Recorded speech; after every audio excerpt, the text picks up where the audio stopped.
তো আল্লাহ পাক রব্বুল আলামিন সূরা বাকারার মধ্যে কয়টি রোজা রাখতে হবে, কিভাবে রোজা রাখতে হবে এ সম্পর্কে আল্লাহ পাক রব্বুল আলামিন সূরা বাকারার মধ্যে ইরশাদ করেছেন। আল্লাহ পাক রব্বুল আলামিন বলেন, আইয়ামাম মা'দুদাত ফামান কানা মিনকুম মারিদান আও আলা সাফারিন ফাইদ্দাতুম মিন আইয়ামিন উখর وعلى الذين يطيقونه فدية طعام مسكين فمن تطوع خيرا فهو خير له وأن تصوموا خير لكم إن كنتم تعلمون আল্লাহ পাক রব্বুল আলামিন উম্মতে মুহাম্মাদীদেরকে উদ্দেশ্য করে বলেন, তোমাদের উপরে আমি রমজানের রোজাকে তোমাদের উপরে আমি ফরজ করেছি।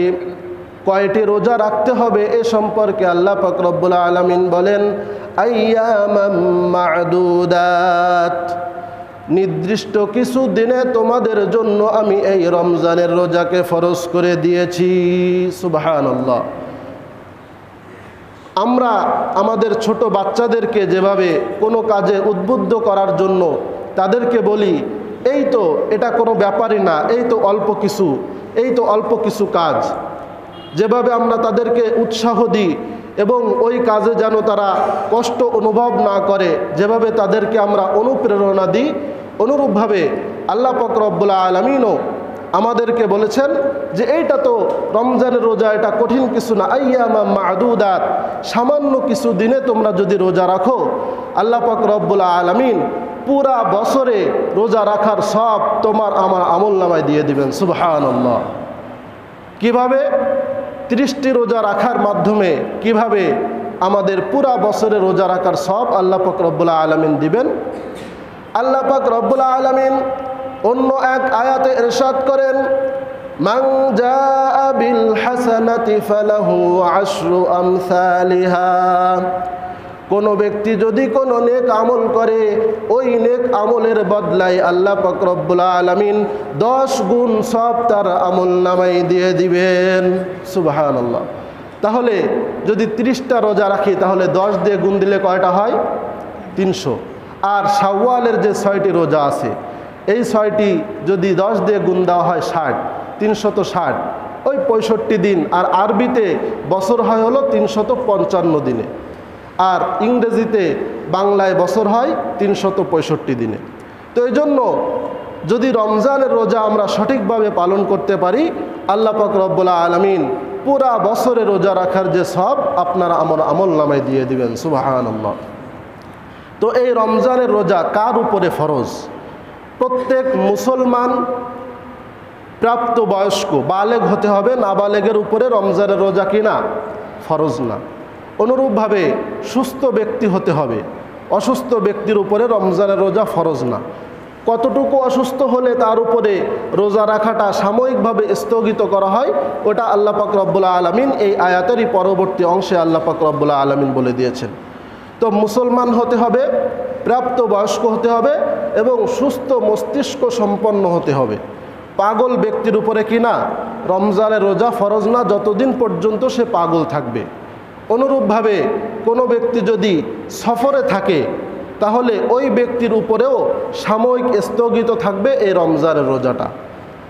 আর একেবারেই রাখা লাগবে না যদি এমন কোনো বৃদ্ধ ব্যক্তি হন, অতিশয় বৃদ্ধ ব্যক্তি, যার পরবর্তীতে সুস্থ হওয়ার আর কোনো সম্ভাবনা নাই, যেহেতু বয়স তো দিন দিন আরও কি হয়, বৃদ্ধি পায়। এজন্য কোনো শাইখে ফানি বলা হয় এমন অতিশয় বৃদ্ধ ব্যক্তি যার শারীরিক অবস্থা খুবই দুর্বল, এবং তিনি যদি রোজা রাখেন তাহলে তার তো আগের থেকে পাসপোর্ট চলে আসছে, ভিসাও চলে আসবে। এমন অতিশয় বৃদ্ধ ব্যক্তি যদি হন, তাহলে ওই ব্যক্তির উপরে কিনা রমজানের রোজা ফরজ না। আল্লাহ পাক রব্বুল আলামিন কোন কোন ব্যক্তির উপরে রোজা রাখাকে সাময়িকভাবে স্থগিত করা হয়েছে ব্যাপারে পরবর্তী অংশে ইরশাদ করেন, আইয়ামাম মা'দুদাত فمن كان منكم مريضا أو على سفر فعدة من أيام أخر وعلى الذين يطيقونه فدية طعام مسكين আল্লাহ পাক রব্বুল আলামিন বলেন ফামান কানা মিনকুম মারিদান তোমাদের মধ্যে যদি কোনো অসুস্থ ব্যক্তি থাকে এমন অসুস্থ ব্যক্তি যে ব্যক্তির ব্যাপারে কোনো অভিজ্ঞ মুসলিম কোনো ডাক্তার ওই ব্যক্তিকে এমনভাবে বলছে যে আপনি যদি রোজা রাখেন তাহলে আপনার এই রোজা রাখার কারণে আপনার রোগ আরও বৃদ্ধি পাবে অথবা আপনার এই দুনিয়ার থেকে বিদায় নেওয়ার সম্ভাবনা রয়েছে এমন যে যদি কোনো মুসলিম অভিজ্ঞ এবং দিনদার ডাক্তার যদি কারোর ব্যাপারে এমনভাবে প্রেসক্রিপশন করেন তাহলে ওই ব্যক্তির উপরে সাময়িকভাবে আল্লাহ পাক রব্বুল আলামিন রোজা রাখাকে স্থগিত করে দিয়েছেন সুবহানাল্লাহ। ইসলাম আদ-দীন ইউসরুন, দিন হলো সহজ। ইসলামকে আমরা কঠিন মনে করি, কিন্তু ইসলামকে আসলে কঠিন।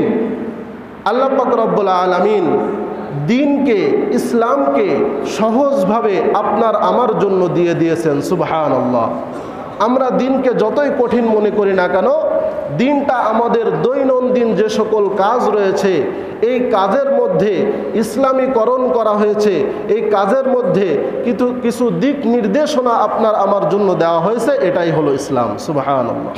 ইসলাম বাহিরের কিছু না যে আমাদের জীবন ব্যবস্থা একরকম, ইসলাম আমাদের জীবন ব্যবস্থার বাইরে গিয়ে কিছু দিক নির্দেশনা দিয়েছে, বিধিনিষেধ দিয়েছে, বিষয়টা এমন না।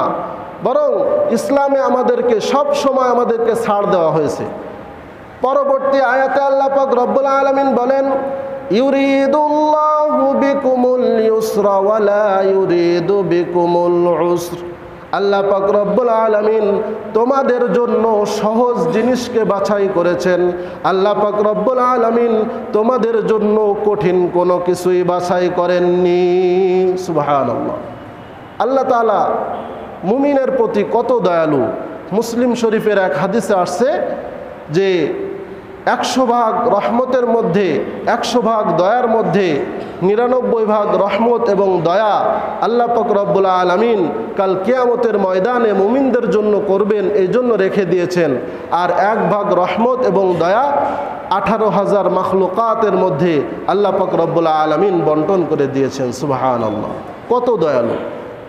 তো সাময়িকভাবে স্থগিত করা হয়েছে। প্রথম ব্যক্তি হলো অসুস্থ ব্যক্তি। এমন অসুস্থ যদি হয় যার রোজা রাখলে রোগ বৃদ্ধি পাবে অথবা তার এই দুনিয়ার বুক থেকে তার বিদায় নেওয়ার সম্ভাবনা রয়েছে, এমন অসুস্থ ব্যক্তির উপরে যতদিন পর্যন্ত সে অসুস্থ অবস্থায় থাকবে তার রোজা রাখাটা, সে রোজা ভাঙতে পারবে। পরবর্তীতে যখন সে সুস্থ হবে তখন আবার তার ওই রোজাগুলো কাজা করে দিতে হবে। এর পরবর্তী অংশে আল্লাহ পাক রব্বুল আলামিন বলেন আও আলা সাফারিন ফাইদ্দাতুম মিন আইয়ামিন উখর। যদি কোনো ব্যক্তি সফর অবস্থায় থাকে, কোনো ব্যক্তি যদি মুসাফির থাকে, ওই ব্যক্তির জন্য সাময়িকভাবে রোজা রাখাকে আল্লাহ পাক রব্বুল আলামিন স্থগিত করে দিয়েছেন। কোনো ব্যক্তি যদি সফরে থাকে, সফর কতটুকু হতে হবে?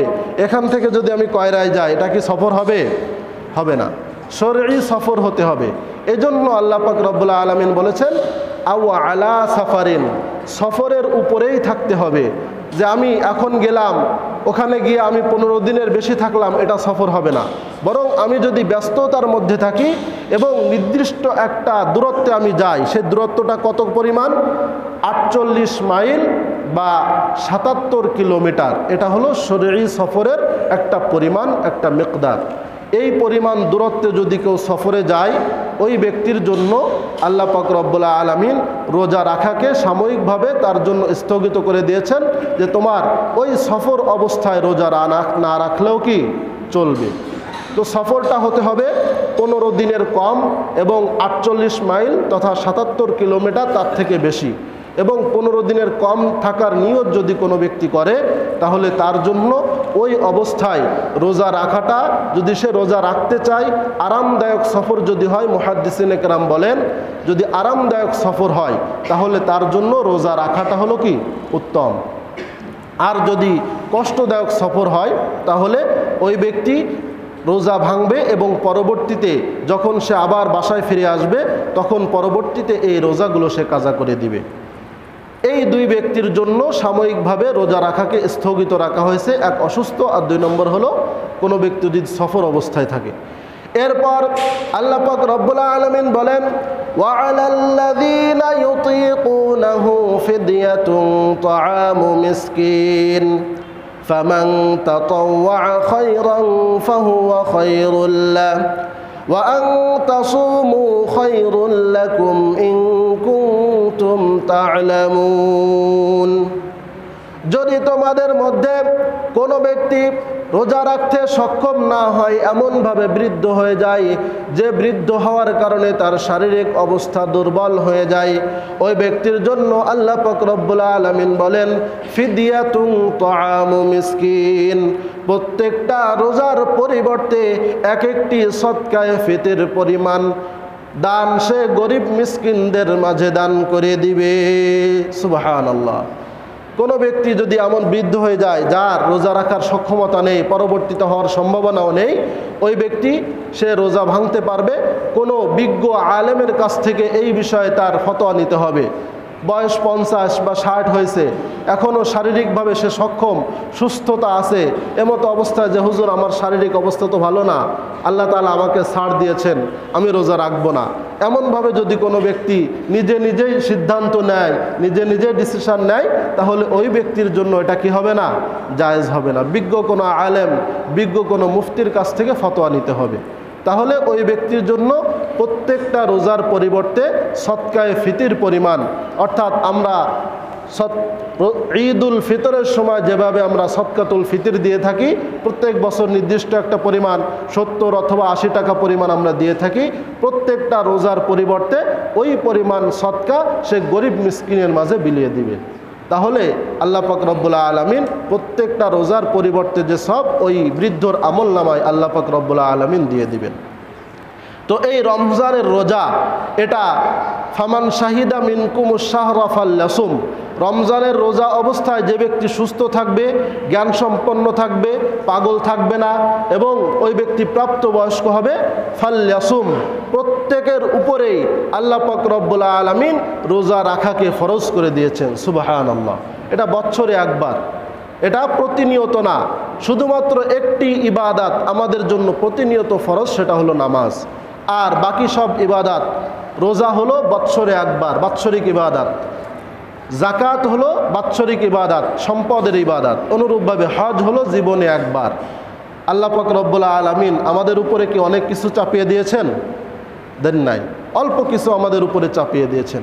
তো এই রোজা, রমজানের রোজা যেহেতু আমাদের মাঝে খুব সন্নিকটে চলে আসতেছে, তো তার আগেই এই রমজানের রোজার যেন একটা প্র্যাকটিস হয়ে যায়, আল্লাহ পাক রব্বুল আলামিন আমাদের উপরে আল্লাহ রসুলের মাধ্যমে কিছু রোজাকে আপনার আমার জন্য সুন্নাত করে দিয়েছেন। সুবহানাল্লাহ। আল্লাহ রসুল হাদিস শরীফে ইরশাদ করেন ইযা কানাত লাইলাতুন নিসফি মিন শাবান, যখন তোমাদের মাঝে শাবানের মধ্য রজনী আসবে, ফাকুমু লাইলাহা, তখন তার রজনীতে তোমরা রাত্রি জেগে তোমরা ইবাদত করবে, ওয়াসুমু নাহারাহা, এবং তার দিনের বেলায় তোমরা আল্লাহ পাক রব্বুল আলামিনের সন্তুষ্টির উদ্দেশ্যে তোমরা রোজা পালন করবে। সুবহানাল্লাহ। এই লাইলাতুন নিসফি মিন শাবান আমাদের আগামী রবিবার দিবাগত রাত এবং সোমবার দিনের বেলায় আমাদের যে লাইলাতুন নিসফি মিন শাবান 15ই শাবান সেটা আমাদের মাঝে আগত। এই জন্য রবিবার দিবাগত রাতে আমাদেরকে ইবাদত করতে হবে। এই রবিবার দিবাগত রাতে যদি কোনো ব্যক্তি ইবাদত করে তাহলে তার সব কি পরিমাণ হবে? হযরত আয়েশা সিদ্দিকা রাদিয়াল্লাহু তাআলা আনহা থেকে আল্লাহ রসুল সাল্লাল্লাহু আলাইহি ওয়াসাল্লাম বর্ণনা করেন, তিনি বলেন যে বনি কালব একটা গোত্র ছিল, ওই গোত্রে যত ভেড়া রয়েছে ওই ভেড়ার পশমের পরিমাণ সমপরিমাণ লোকদেরকে আল্লাহ পাক রব্বুল আলামিন এই এক রাত্রে তাদের সকল গুনাহ খাতা আল্লাহ পাক রব্বুল আলামিন ক্ষমা করে দিবেন। সুবহানাল্লাহ। এই এক রাত্রেই লাইলাতুল নিসফি মিন শাবান বা শবে বারাআত, শাবুন এটা হলো ফার্সি শব্দ, সব অর্থ হলো রাত, আর বারাআত এর অর্থ হলো মুক্তি। অর্থাৎ মুক্তির রজনী। আমরা অনেকে ভাগ্য রজনী বলে থাকি, তো মূলত লাইলাতুল কদর যেটা 27শে রমজান যেটা, এটা হলো লাইলাতুল কদর ভাগ্য রজনী। আর শবে বারাআত বা লাইলাতুল বারাআ এটা হলো মুক্তির রজনী। এই রাত্রে আল্লাহ পাক রব্বুল আলামিন অসংখ্য মানুষকে আল্লাহ পাক রব্বুল আলামিন ক্ষমা করে দেন। তো এই জন্য এই লাইলাতুন নিসফি মিন শাবান এটা হালুয়া রুটি খাওয়ার রাত না, এটা পটকাবাজি ফোটানোর কি না রাত না, এটা হলো ইবাদতের মাধ্যমে এই রাত্রিটা আল্লাহ পাক রব্বুল আলামিনের সন্তুষ্টির মাধ্যমে এই রাতটা পালন করার একটা রাত, এই রাতটা অতিবাহিত করার একটা রাত। তো এই জন্য এই লাইলাতুন নিসফি মিন শাবানে আমাদেরকে আল্লাহ পাক রব্বুল আলামিনের ইবাদতের মাধ্যমে কাটাতে হবে। আল্লাহ রাসূল সাল্লাল্লাহু আলাইহি ওয়াসাল্লাম বলেন, ইযা কানাত লাইলাতুন নিসফি মিন শাবান ফাকুমু লাইলাহা ওয়া সুমু নাহারাহা ফাইন্নাল্লাহা ইয়ানজিলু ফি হাযিহিল লাইলাতি ইলাস সামাঈদ দুনিয়া। তোমরা যখন লাইলাতুন নিসফি মিন শাবান আসবে তখন তোমরা কিয়ামুল লাইল করবে, রোজা রাখবে, কারণ এই রাত্রিতে আল্লাহ পাক রব্বুল আলামিন তোমরা যে আসমান দেখতে পাও, যে আসমানের মহাশূন্য তোমরা দেখতে পাও, এই প্রথম আসমানে আল্লাহ পাক রব্বুল আলামিন অবতরণ করেন এবং সবাইকে ডেকে ডেকে বলতে থাকেন, আলা মিন মুস্তাগফিরিন ফাগফিরালা, কোনো ক্ষমা প্রার্থী কি আছে আমি তাকে ক্ষমা করে দিব, আলা মিন মুস্তারজিকিন ফারুজকালা, রিজিকের অনটনে অভাব অনটনে কোনো ব্যক্তি কি আছে, কোনো ব্যক্তি কি আর্থিক সংকটের মধ্যে কোনো ব্যক্তি আছে, আমি ওই ব্যক্তির আর্থিক সংকট দূর করে দিব, আলা মিন মুবতালান ফাউআফি, কোনো ব্যক্তিকে বিপদগ্রস্ত আছে, বিপদ আপদের মধ্যে কোনো ব্যক্তিকে আছে, ওই ব্যক্তির বিপদ আপদ থেকে আমি তাকে উদ্ধার করে দিব। সুবহানাল্লাহ।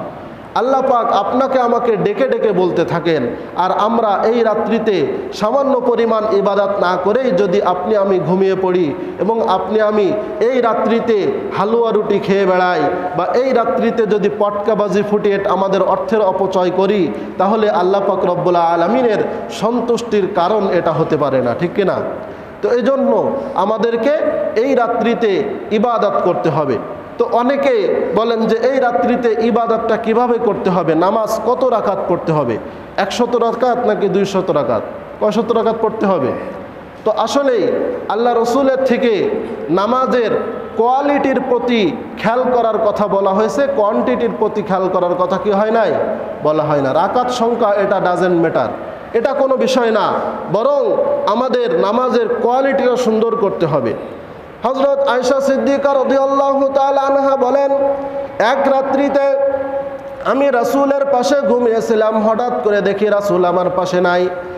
আমি জাগ্রত হয়ে আল্লাহ রসুলকে তালাশ করার উদ্দেশ্যে আমি বের হয়ে গেলাম, যে দেখি আল্লাহ পাক রব্বুল আলামিনের নির্দেশে আল্লাহ রসুল আমার পাশেই তিনি নামাজে দাঁড়িয়ে আছেন। এত লম্বা সময় ধরে আল্লাহ রসুল কিয়াম করছেন, এত লম্বা সময় ধরে তিনি রুকু করছেন, এত লম্বা সময় ধরে তিনি সিজদা করছেন। আমি মনে করলাম আল্লাহ পাক রব্বুল আলামিনের রসুল আর এই দুনিয়ার বুকে বেঁচে নাই। সুবহানাল্লাহ। আল্লাহ রসুল যখন তিনি কিয়াম করতেন, দাঁড়াতেন, তখন তার পা মুবারক ফুলে যেত। যখন তিনি রুকুতে যেতেন মনে হতো যে তিনি হয়তো এই দুনিয়ায় আর বেঁচে নাই। অনুরূপভাবে যখন তিনি সিজদায় যেতেন তখন মনে হতো যে তিনি হয়তো নাড়া দিলেই পড়ে যাবেন, এই দুনিয়ার থেকে আল্লাহ পাক হয়তো তাকে উঠিয়ে নিয়েছেন। এত লম্বা সময় ধরে তিনি, নফল ইবাদতের সিস্টেম এটাই হবে। ফরজ ইবাদত তো যেহেতু সবাই একসঙ্গে জামাতে পড়া হয়, এটা অনেক লম্বা সময় ধরে কিয়াম করার, অনেক লম্বা সময় রুকু সিজদা করার কোনো অপশান এখানে নাই। এই জন্য নফল ইবাদত হলো ইচ্ছাধীন একটা ইবাদত। কাল কিয়ামতের ময়দানে যদি কোনো ব্যক্তির ফরজ ইবাদতের মধ্যে ঘাটতি থাকে, ফরজ নামাজের মধ্যে যদি ঘাটতি থাকে, ফরজ রোজার মধ্যে যদি কোনো ব্যক্তির ঘাটতি থাকে, আল্লাহ পাক রব্বুল আলামিন ফেরেশতাদেরকে ডাক দিয়ে বলবেন, ও ফেরেশতারা, তোমরা দেখো এই ব্যক্তির কোনো নফল ইবাদত আছে কিনা, এই ব্যক্তির কোনো নফল নামাজ, কোনো নফল রোজা আছে কিনা।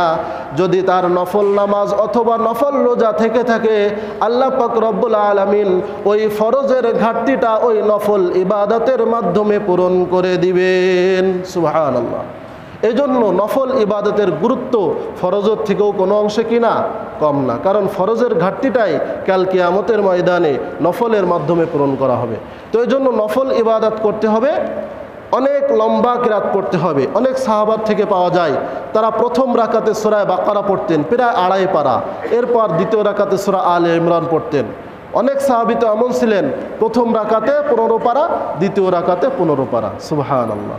তো এজন্য আমরা এই রাত্রে আগামী রবিবার, আজকে শুক্রবার, শনি রবি, রবিবার দিবাগত রাত হলো শবে বারাত, এই রাত্রে আমরা ইবাদত করব। আমরা আমাদের নামাজের লম্বা সময় ধরে আমরা রুকু করব, লম্বা সময় ধরে আমরা সিজদা করব। যখন আমরা রুকু করি তখন সুবহান রাব্বিয়াল আযীম 3 বার পড়ি, আমরা 5 বার, 7 বার, 9 বার, 11 বার, যত বেশি আমরা পড়তে পারি। তো দেখা যায় যে অনেক লম্বা সময় ধরে পড়লে আমাদের কতবার হয়েছে এটা আমরা অনেক সময় ভুলে যাই, ঠিক কিনা? তো এটার সুন্দর একটা সিস্টেম ওলামায়ে কেরাম বের করেছেন। আমরা প্রথম একবার সিঙ্গেল পড়ে নিব, সুবহান রাব্বিয়াল আযীম, একবার কি করব? সিঙ্গেল পড়ে নিব। এরপর আমরা ডাবল ডাবল পড়ব, সুবহান রাব্বিয়াল আযীম, সুবহান রাব্বিয়াল আযীম। এরপর যত আমরা ডাবল ডাবল পড়ব, আর কি জোড় হওয়ার কোনো সুযোগ আছে? নাই। যতবারই আপনি পড়েন না কেন, কত সংখ্যা এটা তো আপনার গোনা জরুরি না, বেজোড় হলেই হচ্ছে। তো এই জন্য আমরা এইভাবে আমরা সুবহান রাব্বিয়াল আলা একবার পড়ে নিব, এরপর জোড়ায় জোড়ায় পড়ব। এইভাবে আমরা লম্বা সময় ধরে আমরা ইবাদত করব। তো কোন সূরা কতবার পড়তে হবে এমন একটা বিভ্রান্তি আমাদের মাঝে আছে কিনা? অনেকে বলেন যে সূরা ইখলাস 5 বার বা 3 বার পড়তে হবে, আয়াতুল কুরসি 3 বার পড়তে হবে। এমন কোনো নিয়ম হাদিসের কোনো কিতাবে কি পাওয়া যায় না, বরং এটা অনেক মওযু হাদিসের অনেক কিতাব আছে, সেইগুলোর মধ্যে আছে। নফল এর অর্থই হলো ইচ্ছাধীন একটি নামাজ, ইচ্ছাধীন একটি রোজা। তো এই জন্য এই ইবাদতের মধ্যে কোনো বাধ্যবাধকতা নেই যে অমুক সূরায় পড়তে হবে, বরং স্বাভাবিক আমরা নামাজ যেভাবে পড়ি এইভাবেই আমরা এই রাত্রিতে আমরা নামাজ পড়লে কবুল করে নেবেন কে? আল্লাহ পাক রব্বুল আলামিন।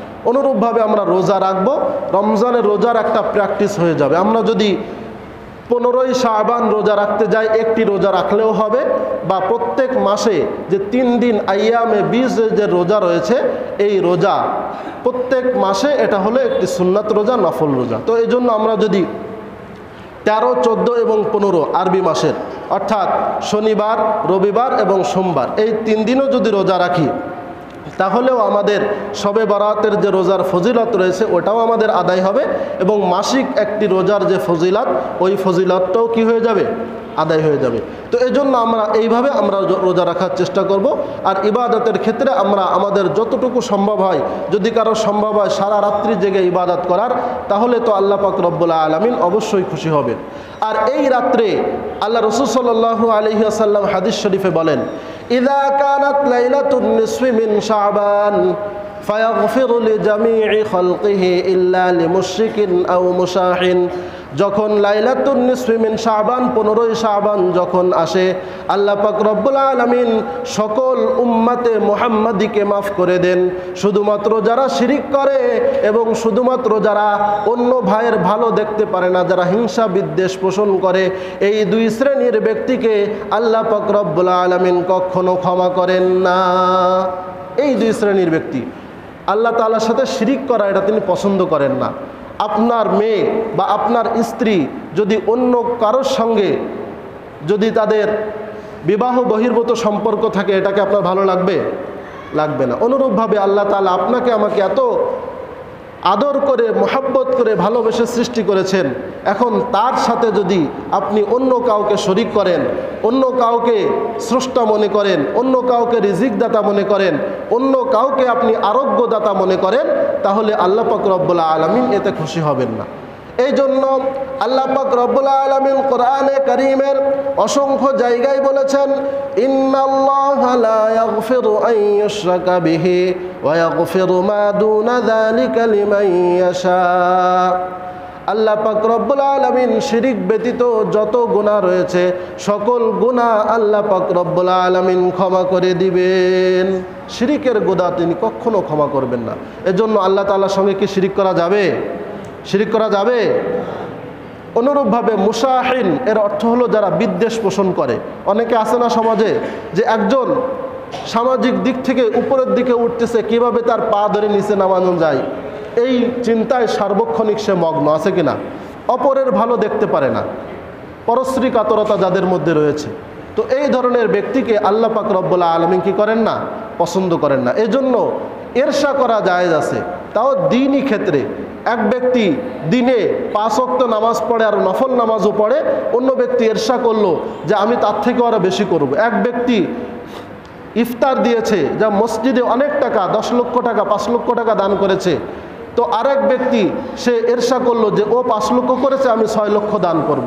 এইটা কি আছে?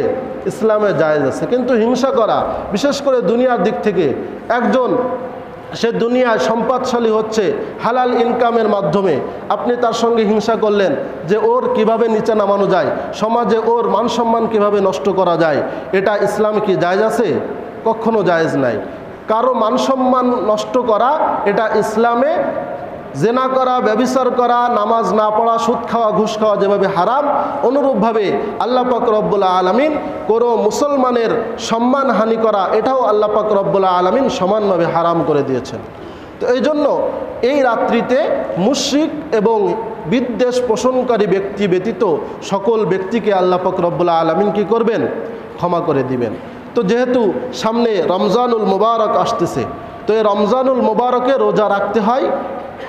কোনো ব্যক্তি নিয়তের সাথে রমজান মাসের সূর্য অস্ত থেকে শুরু করে নিয়ে, সূর্য উদয় থেকে শুরু করে নিয়ে অস্ত যাওয়া পর্যন্ত যদি নিয়তের সাথে পানাহার এবং স্ত্রী সহবাস থেকে যদি কোনো ব্যক্তি বিরত থাকে, তাহলে ওই ব্যক্তিকে আল্লাহ পাক রব্বুল আলামিন এক একটি রোজার পরিবর্তে 10টি রোজার সওয়াব দান করবেন। সুবহানাল্লাহ। অনুরূপভাবে কোনো ব্যক্তি যদি কোনো ব্যক্তিকে ইফতার করায়, আল্লাহ রসুল হাদিস শরীফে বলেন, মান ফাত্তারা সাইমান, কোনো ব্যক্তি যদি কোনো রোজাদারকে ইফতার করায়, কানা লাহু মিসলু আজরিহি, তাহলে এক ব্যক্তি রোজা রাখলে যে পরিমাণ সওয়াব, আল্লাহ পাক রব্বুল আলামিন ওই পরিমাণ সওয়াব কোনো ব্যক্তি যদি রোজাদারকে ইফতার করায় তার আমলনামায় দিয়ে দিবেন। সুবহানাল্লাহ। তো এই জন্য আমরা সকলে রোজাদারদেরকে ইফতার করাতে রাজি আছি তো ইনশাআল্লাহ?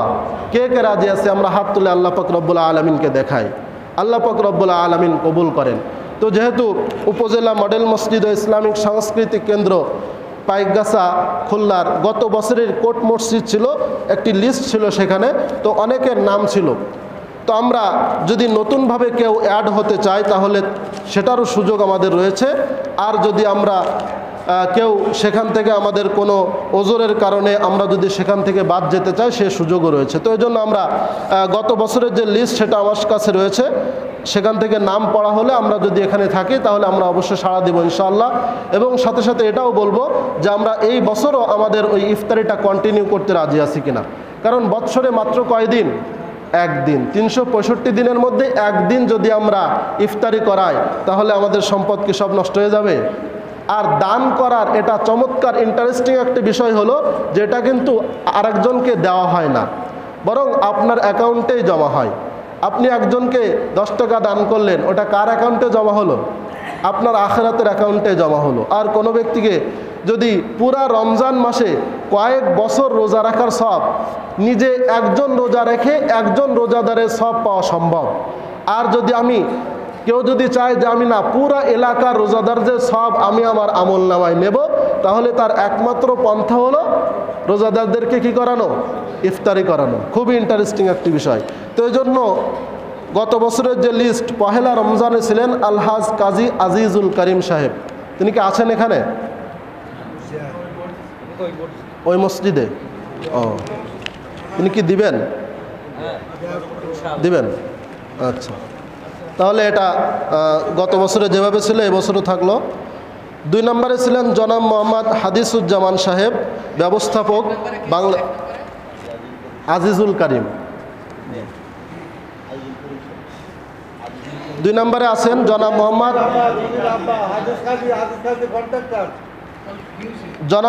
হাদিসুজ্জামান সাহেব, ব্যবস্থাপক বাংলাদেশ কৃষি ব্যাংক পাইকগাছা। তিনি আমাকে বলেছিলেন যে তার শুক্রবার অথবা শনিবার হলে ভালো হয়।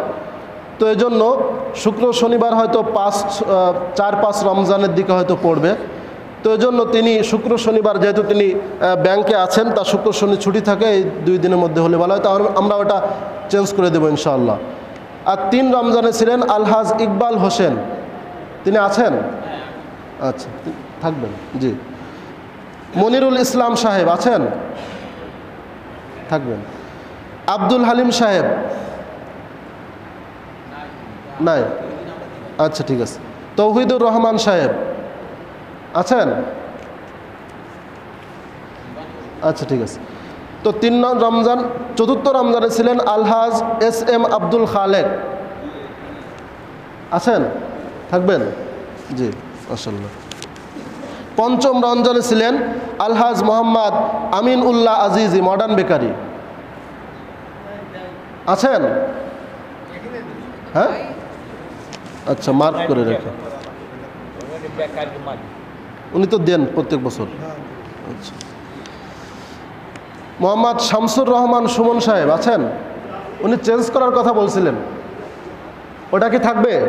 আচ্ছা, ঠিক আছে, মাশাআল্লাহ। মোহাম্মদ আব্দুর রহমান সানা সাহেব, বীর মুক্তিযোদ্ধা, আছেন? থাকবেন। জি, মাশাআল্লাহ।